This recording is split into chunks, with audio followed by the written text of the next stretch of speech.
Bom dia a todos, bom dia a todas, bom dia para você que está nos assistindo pela Pop TV em Sobradinho e Porto Alegre. Sejam todos muito bem-vindos e bem-vindas a mais um ICL Mercado Investimentos. Hoje sextamos por aqui, mas não por isso vamos deixar de falar das tarifas. Então tem mais um episódio dessa novela que está se arrastando por tanto tempo e que deve continuar se arrastando por mais tempo. Então a gente vai trazer as novidades, o que mudou, quem que respondeu, quem ainda não respondeu, como isso deve afetar de forma geral os países e os Estados Unidos.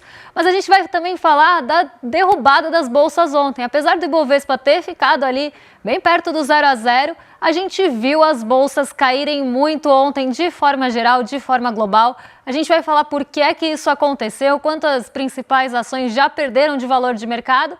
E calma que também tem IR, então a gente vai também abordar esse assunto, conversar com vocês sobre a proposta do PP e do Ciro Nogueira de até trazer outra compensação para a isenção do imposto de renda. E a gente vai trazer aquele áudio, né, que lembra muito aquela conversa dos jantares, mas isso é assunto para daqui a pouquinho, porque agora a gente vai passar pela nossa agenda para entender o que está movimentando o dia, o que deve movimentar mais, o que deve ficar mais segundo plano, o que já saiu, o que tem para sair de indicador. Então vamos dar uma olhadinha na agenda de hoje para entender esse movimento que deve acontecer. Então hoje na Alemanha, bem cedinho, já saiu encomendas à indústria de fevereiro, então um dado importante aí de produção industrial basicamente, né, encomendas à indústria por lá. Mas o dado mais importante, que está com a hora errada aqui, tá? Ele saiu 9h30, mas ele está às 5 horas da manhã por um erro até de informação que veio aí de fora. Mas às 9h30 da manhã saíram os dados do payroll. E o que são os dados do payroll? É como se fosse a nossa PNAD contínua aqui numa comparação grosseira. É o relatório mensal de empregos dos Estados Unidos. Lá sai a taxa de desemprego, o salário médio por hora, sai também todos os dados relativos ao mercado de trabalho, é o mais completo de todos e era o dado mais esperado para hoje, até porque ele vai ser muito levado em consideração para as decisões de cortar juros ou não. Ele mede o ritmo do mercado de trabalho dos Estados Unidos. Se esse mercado de trabalho está mais aquecido, se ele está desaquecendo, se ele trouxe surpresa, se não trouxe. Então esse era o dado mais importante do dia. Eu estou até já dando um spoiler, ele saiu mais tarde, mas está aqui na agenda, é isso que importa. 8 horas da manhã saiu o IGPDI de março, esse dado a gente vai trazer para vocês na segunda-feira, com toda a análise completa que a gente faz. Então, o que puxou o IGPDI, né? Se teve ali algum item de destaque, o que está afetando o nosso bolso. Então, segunda-feira a gente conta tintim por tintim para vocês. Ao meio-dia 25, daqui a pouquinho, o presidente do Fed, o Jerome Powell, vai falar em uma conferência anual. Então, aqui é o que eu sempre falo. Ainda mais nesse momento de nebulosidade, esse momento de pouca visibilidade aí que os mercados têm em relação a juros, toda a fala de dirigentes, diretores ou qualquer que seja a participação da pessoa no Banco Central dos Estados Unidos ganha relevância. E aqui a gente está falando do presidente do Banco Central, Jerome Powell. Então, o mercado deve também jogar uma expectativa bem grande nessa conferência, nesse discurso, para ver se ele vai dar alguma sinalização em relação à expectativa de inflação, em relação às tarifas, que vem preocupando muito os investidores e os mercados de forma geral, mas não só eles, os países de uma forma geral também, a gente vai falar disso daqui a pouquinho. Então, o mercado deve olhar, os investidores devem olhar para esse dado, esse discurso do Jerome Powell, tentando buscar essas sinalizações, essas nuances que podem ter ali no meio do discurso. Mas vamos seguir que tem mais agenda por aí. Às 13 horas, Michael Barr, eu ia falar Michelle Baumann, gente, olha, eu tô assim de saúde. O Michael Barr, quase igual, né? Mas não. Diretor do Fed, o Michael Barr, vai discursar num evento sobre inteligência artificial e bancos. E o Christopher Waller, que é o diretor ali de Nova York, né? O diretor do Fed de Nova York, participa em uma conversa de conferência do próprio Fed de Nova York. Então aqui também vale o que eu falei para o Jerome Powell. Ninguém quer saber o que o Michael Barr vai falar de fato sobre inteligência artificial. Claro que as pessoas querem saber isso também, mas querem que ele fale alguma coisa ali sobre política monetária ou decisões do Fed. E o mesmo vale também para o Christopher Waller, que fala em seguida às 13h45. Às 2 horas lá nos Estados Unidos saem os postos de petróleo e plataformas em operação. Aqui mais para ver como é que está o mercado de petróleo. O petróleo, essa commodity que vem sofrendo muito aí nesses dias, né? Ontem caiu um monte, tanto em Nova York quanto em Londres, jogou aí o mercado de commodities para baixo, mas tem toda essa expectativa também em relação à produção de petróleo nos Estados Unidos, se ela deve aumentar mesmo ou não, e como isso deve afetar o preço da commodity no final das contas. É isso que está em jogo, é por isso que isso aparece na agenda.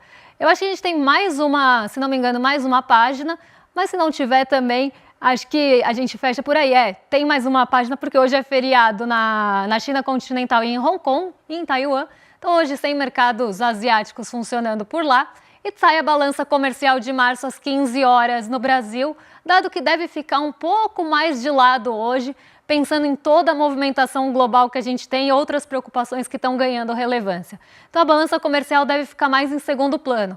O que deve ganhar mais realmente protagonismo é o payroll, isso sem dúvida, porque todo mundo já esperava esse dado desde o começo da semana. Foram saindo ali os dados aos poucos, né? Saiu o ADP, que é a criação de vagas, depois saiu o JOLTS, né? Na verdade, JOLTS, que é a criação de vagas, e o ADP, que é vagas no setor privado, e agora o payroll. Então, eles vão soltando esses dados aos poucos, como acontece aqui, que tem o CAGED, depois a PNAD contínua, esses dados vão sendo soltados ali, soltos aos poucos, e aí a gente vai acompanhando para ver o que esperar do payroll. Então, todos que saem antes, na verdade, são uma preparação para que a gente receba o payroll com menos surpresa, mas nem sempre isso acontece, porque os dados parece que não são levados ali como deveriam em consideração. Mas, estrela do dia hoje, payroll, e se der tempo a gente fala um pouquinho sobre isso na hora da abertura de mercado.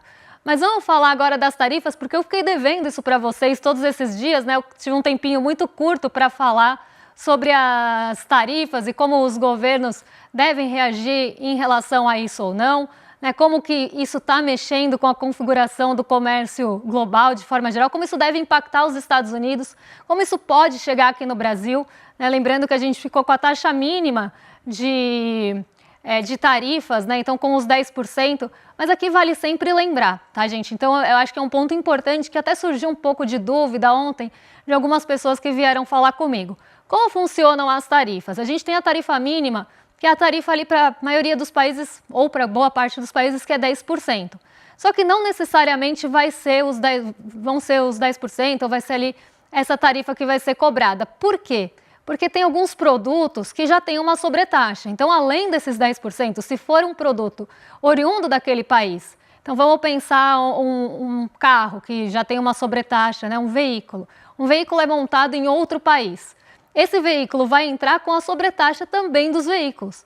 Então a gente vai quase empilhando ali, né? Dependendo do item que está entrando nos Estados Unidos ou do insumo que está entrando lá, ele pode ficar mais caro. E esse é o caso também do aço e do alumínio, dos veículos, das autopeças, né? Que também vão ter essa tarifa aumentada a partir de maio. A gente tem outros países que também já tinham uma sobretaxa. Então a China, por exemplo, ela já tinha uma sobretaxa estipulada para a China. E aí tem a tarifa mínima, então você pega uma e empilha na outra. Então você tem a mínima e a sobretaxa por conta de questões que os Estados Unidos estão tentando ali impor para esses países. Então ele coloca, além da tarifa mínima para aquele país, uma sobretaxa para fazer com que ele negocie ou forçar essa negociação, que foi o que a gente viu acontecer com o Canadá, por exemplo. O Canadá, ele tem um fluxo, né, de exportação, principalmente de aço e alumínio ali para os Estados Unidos, muito grande. E tem várias coisas também de veículos, partes e veículos que também são oriundos ali do Canadá ou passam pelo Canadá e pelo México em algum momento. Então, quando se colocou, né, essa possibilidade da tarifa canadense ser maior, o que aconteceu? O Canadá respondeu, então tá, vocês querem colocar essa tarifa para a gente? A energia elétrica que a gente vai fornecer para vocês também vai ser mais cara. E aí começou essa negociação e essa discussão entre Estados Unidos e Canadá para ver quem que ia ceder o quê.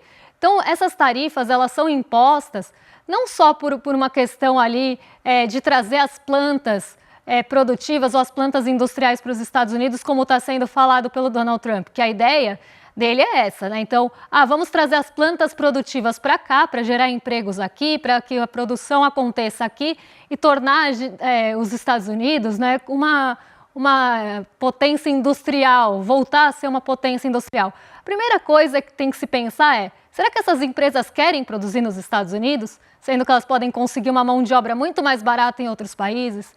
Esse é o primeiro ponto, né? Será que elas querem voltar a planta produtiva para lá? Qual o benefício que ela vai ter em relação a isso? Será que vai compensar para o lucro dela levar a planta produtiva para lá?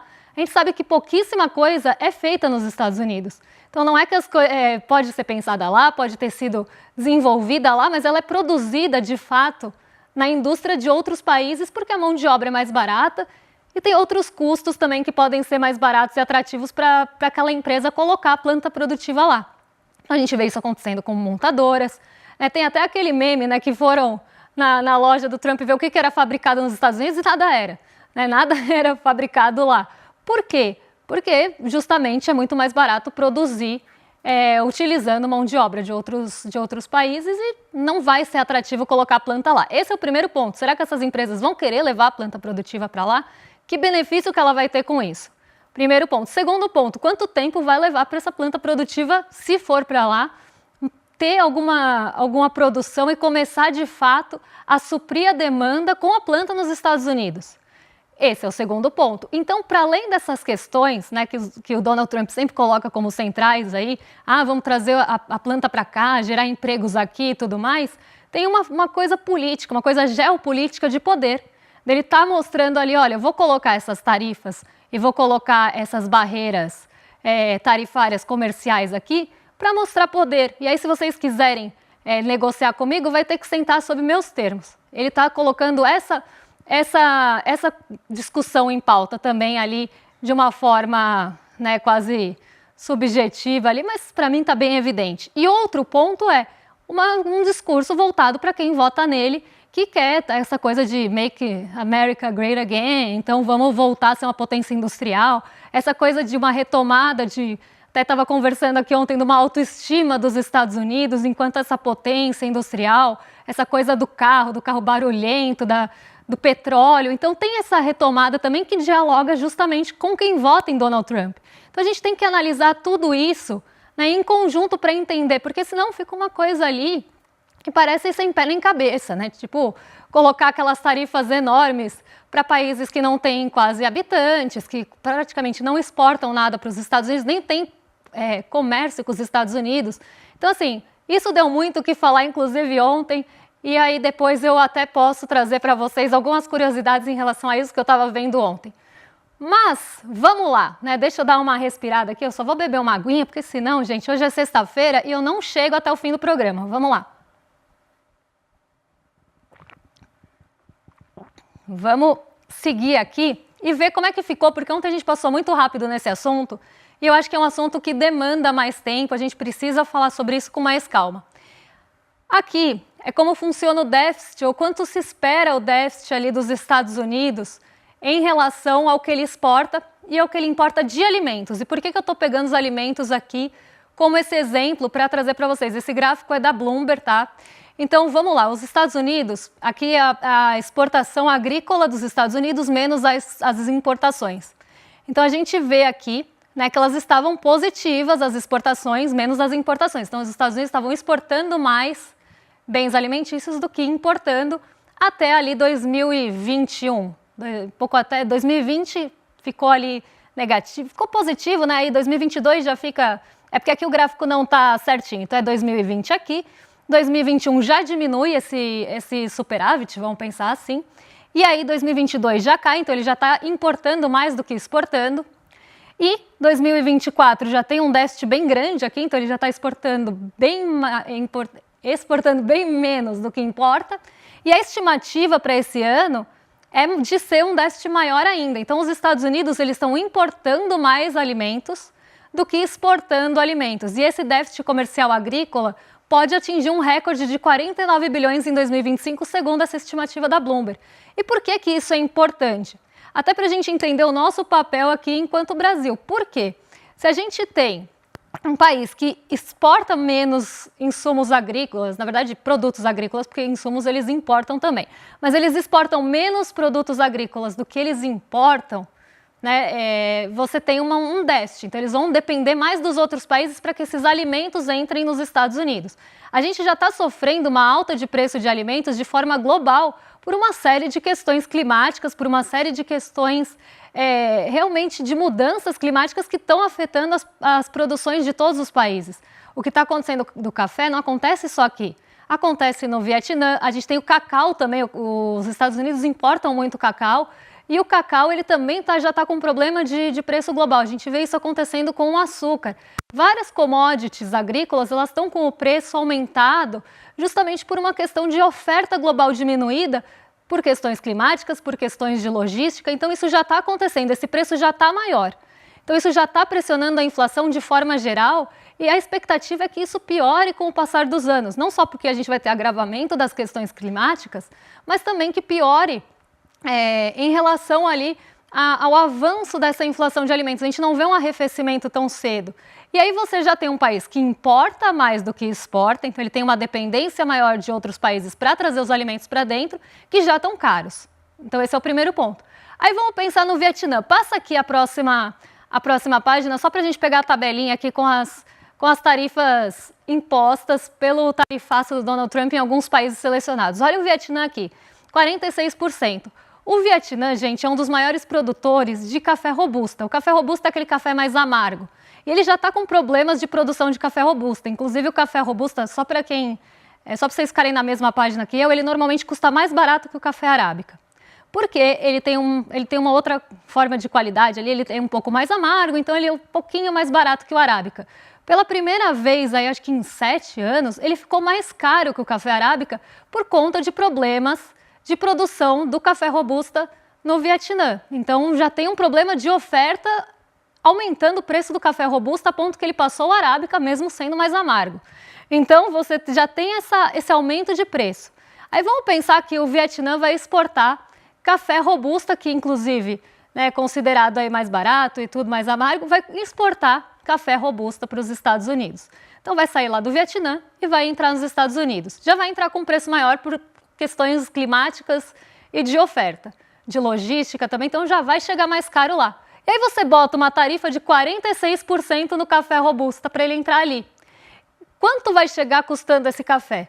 Ele vai chegar custando muito mais caro. E aí, preferencialmente, pode ser que o produtor de café ali, né, que vai importar esse grão, ele vai preferir comprar o arábica do Brasil com 10% de taxa. Então tem também essa configuração de você já ter uma commodity que está muito cara, você vai lá e você taxa 46%, por exemplo, numa entrada de café robusta. A gente sabe que o cacau também, ele não é produzido nos Estados Unidos, mas eles são um grande importador de cacau. O cacau está com problema de preço. E aí você também taxa, se não me engano, eu vou até pegar a taxa certinha aqui para vocês, deixa eu ver se eu encontro, para pegar o valor certinho da taxa, porque ele não está nessa lista, mas é uma taxa alta também, que é imposta ali para os países que exportam cacau para os Estados Unidos. Então, os insumos agrícolas, as commodities agrícolas que entram ali, elas já vão entrar caras, primeiro, por um preço global aumentado, segundo, porque você ainda está jogando uma tarifa em cima disso. Então, os alimentos eles vão ficar caros nos Estados Unidos, e a gente sabe que isso não vai parar na mão do produtor. Primeiro, vai afetar os preços ao produtor? Sim, vai afetar os preços ao produtor, a gente vai ver o PPI, né, que é o índice de preços ao produtor, subindo primeiro, só que isso não vai parar ali. Parte desse custo também vai ser passado para o consumidor em algum momento. Então, você importa o cacau mais caro, você importa esse cacau cada vez mais caro e com uma tarifa maior, no final das contas lá, o chocolate vai ficar mais caro. Vamos pensar assim, você importa o grão de café mais caro, você bota uma tarifa de 46%, o produtor vai falar, não dou conta de pagar isso num café robusta. Será que não tem uma outra opção? Vamos ver aqui quem produz café. Ah, o Brasil produz café. Qual que é a taxa do Brasil? Ah, 10%. Ah, então talvez seja mais viável pagar um pouco mais caro no arábica, mas não ter parte do preço ali indo para 46% de tarifa. Então a gente vê uma configuração também do comércio mudando, né, com isso. Será que vai valer a pena importar robusta com 46% de taxa? Provavelmente não, porque ele já está caro, ele já não é tão palatável assim. Eu não sei se eu já tomei café robusto na minha vida, mas né, dizem que ele é mais amargo do que os outros. Eu queria achar que a tarifa do cacau, mas eu não estou achando. Bom, se eu achar eu mostro para vocês, né? Porque eu tenho um monte de abas aqui abertas e aí eu já nem sei mais em qual dela que estava. Mas vamos lá, né? Vamos seguir porque o que eu quero contar para vocês é justamente isso. E por que as pessoas estão falando que isso pode beneficiar o Brasil em alguns momentos? É justamente por essa dinâmica aqui. né, bom, vou importar de quem está com uma tarifa menor. E ainda tem a questão de que se você tinha ali, né, uma exportação dos Estados Unidos também para esses países, pode ser que não, esses países que foram bem taxados, bastante taxados, não queiram comprar dos Estados Unidos, eles vão buscar uma outra fonte daquele item. E aí pode começar também a ter uma reconfiguração do mercado global. Se não vender para os Estados Unidos, vai vender para outros países. Só que isso também, né, aqui no caso do Brasil, ainda está muito focado em bens agrícolas e commodities agrícolas. E isso também é uma questão para se discutir, uma questão para se falar da nossa dependência desses bens agrícolas, né, e do agroexportador, que vai também ganhar essa proporção. E tem muita gente discutindo como é que essas tarifas foram calculadas, né? Porque você vê lá a Camboja 49%, né? Tem o Vietnã com 46%, a China com 34%, mais a sobretaxa. Como é que eles chegaram nisso? Donald Trump fez assim e falou, vou taxar em 34%? Foi mais ou menos isso. Ele fez uma conta ali, né? Na verdade, o governo dos Estados Unidos fez uma conta que parece né, quando você olha a fórmula, você fala, nossa, cheia de gregas, né? Será que é algo muito elaborado? Não. Ele pega o superávit do país, basicamente, ele tira, né, as exportações da importação, aí ele divide por uma proporção ali com as exportações, chega numa proporção de porcentagem, por exemplo, a China, vou pegar o exemplo da China aqui. Ela teve um superávit comercial de 295 bilhões com os Estados Unidos no ano passado. As exportações totais foram de 438 bilhões, que dá uma proporção de uma para outra de 68%. Aí você pega esse 68% e divide por 2. E aí você chega nessa tarifa de 34%. Então foi assim, mas ainda de uma forma que não é muito elaborada, que teve um estudo de quanto isso vai impactar nos Estados Unidos. E como eu falei lá no aço, quando a gente estava falando do aço, se você taxa o aço, né, você não está taxando só o aço. Você está colocando uma sobretaxa em um país que fornece aço. Aí esse país ele vai querer responder, bom, estão colocando uma tarifa ali para eu vender meu aço para os Estados Unidos, eu vou também colocar uma tarifa no que eu compro dos Estados Unidos. E aí começa a afetar outros setores, né? Então, talvez eu não compre dos Estados Unidos algo que vem do agro, que foi o que eu falei lá, pode começar a afetar setores que não tem nada a ver. E aí também quando entrar um insumo que precisa para aquela produção que não tem nada a ver com aço, por exemplo, vai entrar um insumo para produção agrícola nos Estados Unidos, ele vai entrar mais caro também. Então começa a afetar outros setores em cadeia que não tem nada a ver com aquela tarifa inicial que foi pensada. E isso está desagradando vários setores. O setor automotivo já tá de bico, a gente já tem ali, né, o agro também já está contrariado com tudo isso, e todo mundo sabe que as plantas não vão para lá tão cedo, se é que vão.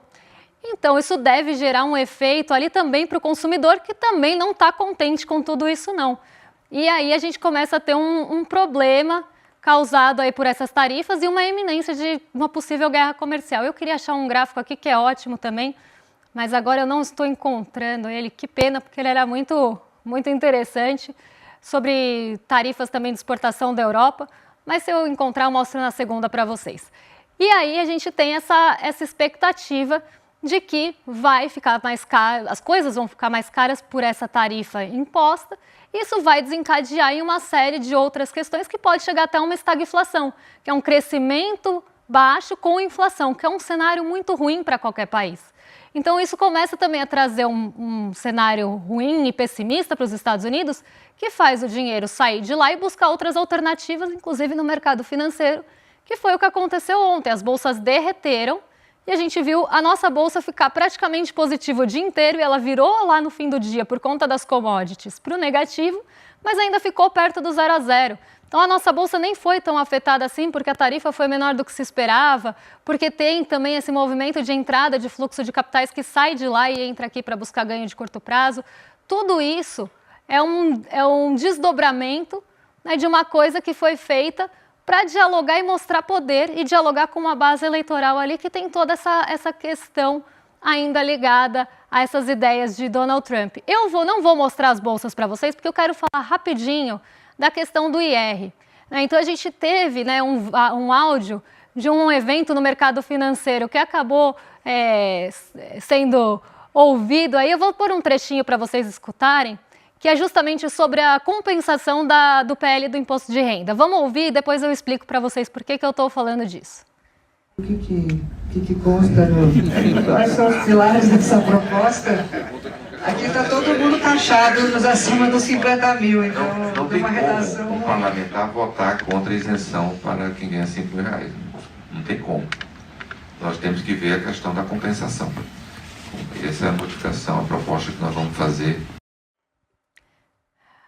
Nesse áudio, né, tá lá no evento com o mercado financeiro, e isso me lembra, todo dia que eu posso aqui, faço uma homenagem a Maria da Conceição Tavares, porque ela sempre falava que as coisas são negociadas e resolvidas em jantares, né, e aqui a gente tem um exemplo disso. A gente tem um evento de banco, um evento com banqueiros, e nesse evento alguém fala, aqui todo mundo recebe mais do que 50 mil. E aí o Ciro Nogueira fala, não tem como um parlamentar, né, votar contra a isenção de IR, pega mal. Mas a gente pode discutir como é que a gente vai fazer essa compensação. E ontem saiu ali, até meio que vazada, uma suposta compensação, uma suposta proposta de compensação do IR pelo PP, que é o partido do Ciro Nogueira. E olha só que coisa interessante aqui. O que ele quer propor ou pretende propor de mudança na tributação? Não é a isenção de IR até 5 mil, mas como isso vai ser compensado? Como é que era a ideia original na primeira proposta? A partir de 50 mil de rendimento mensal ou 650 mil no ano, começaria a ser aplicada uma alíquota progressiva que chegaria até 10%, que seria a máxima, em 100 mil reais. Então você ganha mais de 100 mil reais por mês ou 1.200.000 por ano, você pagaria dali para frente 10%. O que ele quer fazer de mudança nessa tributação para agradar essas pessoas que estavam lá com ele falando, aqui todo mundo ganha mais que 50 mil, vai pegar a gente, né? O leão vai morder aqui a nossa... Eu ia falar uma coisa, mas não vou. O leão vai morder aqui a gente, então, né, o que a gente pode fazer? A faixa de renda sujeita à tributação adicional, que é essa progressiva, sairia de 50, que é o corte inicial, para 150. Então ele está falando, bom, já que a gente, né, tem que compensar de alguma forma, e se a gente triplicar isso, em vez de corte em 50, em 150, porque aí pega menos gente, a gente vai pagar menos, e aí começa a progredir, em vez de a partir de 50 a 100 mil, começa em 150 mil. Essa é uma possível proposta que pode ser apresentada ali para Hugo Mota.